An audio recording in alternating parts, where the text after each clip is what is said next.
Next segment in changing countryside is the agricultural practices.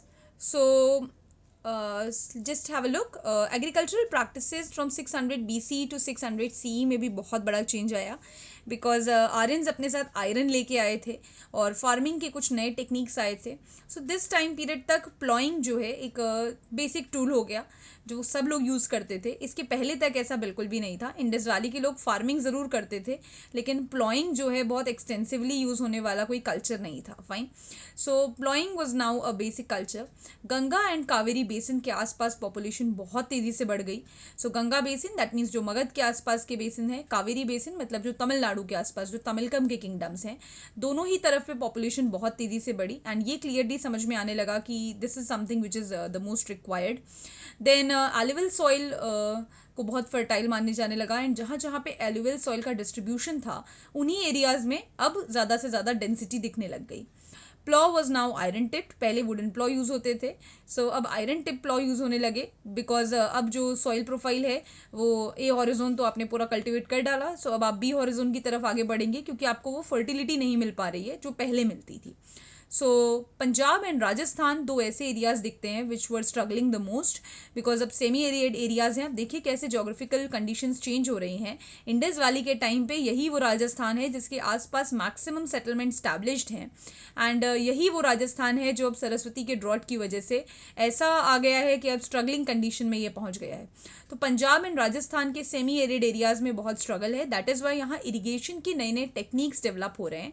People are building a lot of wells, tanks, canals, so that somehow new irrigation techniques can be used. Okay, so these are the changes in agricultural practices.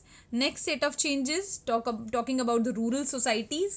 So Buddhist texts जो हैं वो हमें northern India की rural society के बारे में बताते हैं. And they tells us that ordinary लोगों में जो रूरल सोसाइटी है वो बेसिकली 3 क्लासेस में डिवाइड होती थी. तो गाँव में 3 तरह के लोग दिखते थे. One are the large land holders, जिन्हें आज की डेट में आप ज़मींदार कहते हैं. उस टाइम हम उन्हें गृहपति कहते हैं. So the lord of the house. And second one are the small peasants. So the peasants particularly जिनकी अपनी लैंड होल्डिंग्स नहीं है, लेकिन बहुत स्मॉल लैंड होल्डिंग्स हैं जिन पे वो खेती वेती कर लेते हैं, या फिर they either work for another one. So the third one is the landless agricultural labour. इसको आप स्लेव भी समझ सकते हैं, मजदूर भी कह सकते हैं. सो इसके पास अपनी ज़मीन नहीं है, तो या तो ये लार्ज लैंड होल्डर की ज़मीनों में खेती करते हैं, और या फिर ये as a agricultural labour use होते हैं. दैट मीन्स खाली क्रॉप को इधर से उधर ले जाने के लिए. Same like that in Tamil Sangam text, it tells us about the southern Indian rural society distribution. Distribution is almost same, बस नाम अलग है. जैसे लार्ज लैंड होल्डर यहाँ गृहपति हैं, तो सदर्न इंडिया में उनको वेल्लालार कहा जाता है. ये नाम आप याद रखिएगा. मैं आगे फिर से कभी क्लास में मॉडर्न इंडिया जब पढ़ाऊंगी तब ये नाम पूछूंगी. So Vellalar are the landowners, then Uzavahar are the farmers, and Adimai are the small peasants and the slaves. जो landless laborers हैं उनको हम आदिमाई कह रहे हैं. This is the basic distribution in the rural society. अब हम बात करेंगे towns के बारे में. So kings, farmers हमने discuss कर लिया. Now discussing about the towns. So you see, one of the prime striking features इतने सारी डायनेस्टीज इंडिया में आने का ये था कि टाउन्स जो हैं there are like variety of towns have been developed here. First one you see Pataliputra, that became the capital of the Magadh empire from the Mauryan empire itself. तो पटना का डेवलपमेंट आज पॉसिबल ही नहीं होता अगर उस टाइम पे मौर्यंस जो हैं इसको अपनी कैपिटल ना बनाते. देन उज्जैनी, जो प्रेजेंट सिटी है उज्जैन, जिसको उन्होंने अपना ट्रेड सेंटर बनाया. Then the next one is Puhar, which is basically a coastal town जो तमिलनाडु के किनारे बना हुआ है. And this coastal town was one of the most popular town, जिसका एक एविडेंस हमें जिससे पता चलता है कि पुहार से जो है सदर्न ईस्ट एशिया की तरफ ट्रेड होता था. सो दैट इज़ वाई ये कोस्टल टाउन बहुत पॉपुलर है. देन मथुरा, जिसको कुशानों ने आगे जाकर के अपनी सेकेंड कैपिटल बनाया. तो कश्मीर से जब उन्होंने अपना एम्पायर एक्सटेंड किया तो मथुरा जो है गांधार आर्ट का सेंटर बना. अगर कभी आपको मथुरा म्यूजियम जाने का मौका मिले तो आपको गांधार आर्ट के बहुत सारे स्कल्पचर्स मिल जाएंगे. तो it became the cultural capital. Varanasi became a religious centre, because चाहे बुद्धिज़्म हो, जैनिज़्म हो, और आइदर ऑलरेडी प्रोपोगेटेड हिंदुइज़्म हो, सबके सेंटर जो है वाराणसी से लिंक था. क्योंकि ऐसा आपको पता हो तो बुद्ध ने अपना पहला सरमन भी सारंगनाथ, दैट इज सारनाथ में दिया था. तो वाराणसी एक इम्पॉर्टेंट सेंटर बन के निकल रहा था, एक रिलीजियस सेंटर की तरह स्टैब्लिश हो रहा था, और शायद आज भी वाराणसी ने अपनी वो डोमिनेंस छोड़ी नहीं है. Then next one is Takshashila, that is became an educational center. सो चाहे आम्बीपोरस की बात हो, चाहे चंद्रगुप्त मौर्य की ट्रेनिंग हो, तक्षशिला एक बहुत रनोन सेंटर बन चुका था, एजुकेशनल सेंटर, जहाँ इंडिया के जितने भी प्रिंसेस होते थे उन सबकी ट्रेनिंग चलती थी. तो दैट इज़ हाउ तक्षशिला एक इंपॉर्टेंट टाउन बना. नेक्स्ट इज़ भरूकच, जिसे आज के डेट में बरौच कहते हैं. सो कोस्टल टाउन था गुजरात का, जहाँ पे अरेबियन सी के मीडियम से नॉर्दर्न अफ्रीका तक ट्रेड होता था. So that is how Bharukaccha became important. Sopara is a Buddhist centre, जहाँ बहुत सारे अशोकन इंस्क्रिप्शंस मिले हैं, महाराष्ट्र में है. Vidisha is in MP, Bhopal के पास में है. That is also one of the prominent trade centre of this time. Fine. So these are the important ones. Now moving to the next topic. Other striking features of 600 BC to 600 CE period is the craft production. So craft production में you see northern black polished ware was a striking craft production of this time. Northern black polished ware में देखिए ये terracotta pot है, which is basically polished in a black ware. तो Omanian copper जैसा दिखता था, उस तरह का टेराकोटा का पॉट बनता था इस पीरियड में. एंड ये यूज़ करते थे जनरली ऐसी क्रॉकरी जो रिच लोग होते थे. Beside that gold, silver, terracotta, bronze सब में क्राफ्ट वर्क चलता था. इस पीरियड की एक सबसे इंटरेस्टिंग बात यह है कि everybody who was distributed into different craft production work, they from their old guild, या उसको हम संस्कृत में कहते हैं श्रेणी. तो सबने अपनी अपनी ट्रेड यूनियन बना के रखी थी. जैसे वीवर्स की अपनी ट्रेड यूनियन थी, गोल्डस्मिथ्स की अपनी ट्रेड यूनियन थी. यही रीज़न है कि वर्ण सिस्टम कास्ट सिस्टम में इसी पीरियड में कन्वर्ट होगा, क्योंकि अब हर श्रेणी अपने आप को एक जाति से एसोसिएट करनी पड़ेगी. जैसे लोग अब खुद को सुनार, लोहार ऐसे कहना पसंद करेंगे rather than calling themselves as Vaishya.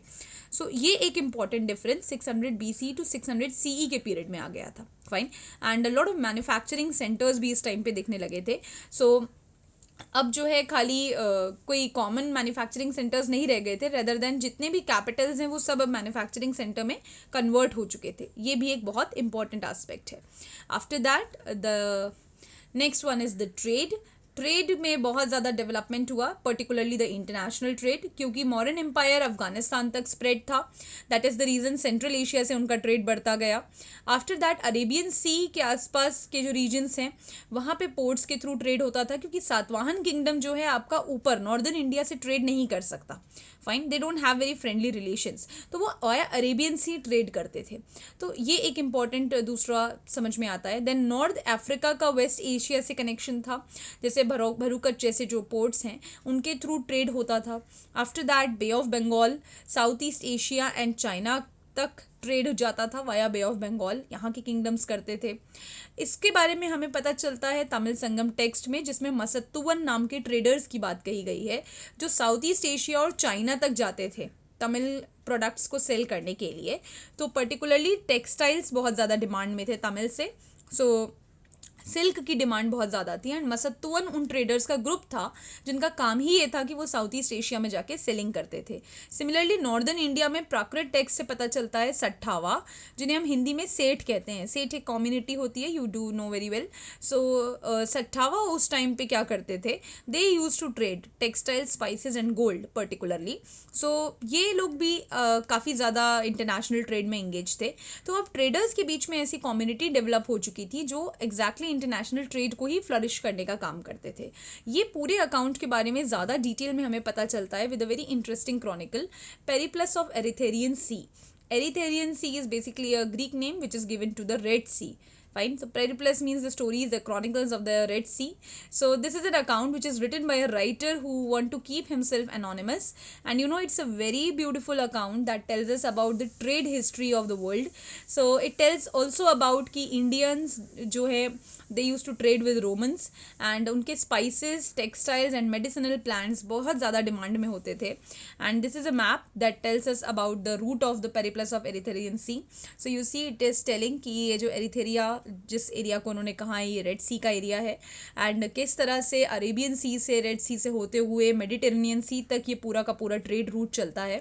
सो दो रूट्स बताए गए हैं. देखिए नॉर्दर्न इंडिया के लिए वाया भरौच, एंड यहाँ पे पुहार की तरफ से ऐसे कनेक्शन बनता है. And this is how this trade route is going on. तो ये एक पूरा का पूरा रूट चल रहा है, जिसको सोचिए हम समझते ये हैं कि अगर वास्को डी गामा ना आए होते तो हमें ये ट्रेड रूट्स पता ही ना चलते. तो it's not at all like that. ये एविडेंस है, बहुत इंपॉर्टेंट एविडेंस है ये दिखाने का कि कितना पुराना ट्रेड रूट था और कितना पुराना ये ट्रेड कनेक्शन था जो चलता था। लेकिन बहुत ही दुख की बात है कि इस राइटर ने अपना नाम नहीं लिखा है बुक में, एंड इतना इंटरेस्टिंग अकाउंट लिखने के बाद जो कि हिस्ट्री में इतना ज़्यादा फेमस हो गया, और we don't know about the writer's name, so it's anonymous, right? So that is all about the chapter. I hope everything is very much clear to you. Thank you so much.